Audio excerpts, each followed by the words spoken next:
Welcome to my channel. Hopefully all of you are fine and doing great. आज मैं आपके लिए लाई हूँ अल्फ़ाबेट आई से स्टार्ट होने वाले लड़कियों के दिलकश और ख़ूबसूरत नाम, उनके मायने के साथ। तो पहला नाम है हमारे पास इफ़राह। इफ़राह नाम के मायने हैं खुश।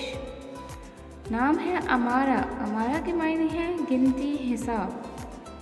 इम्तिसाल बहुत ही प्यारा और यूनिक नेम है और इसके मायने हैं तामीर। नाम है ईमान। ईमान के मायने हैं ईमानदारी, अकीदा। नाम है इंशरा। बहुत ही प्यारा नाम है, इसके मायने हैं वजाहत, कुशादगी। नाम है इकरा। इकरा के मायने हैं आगाज़, पढ़ो।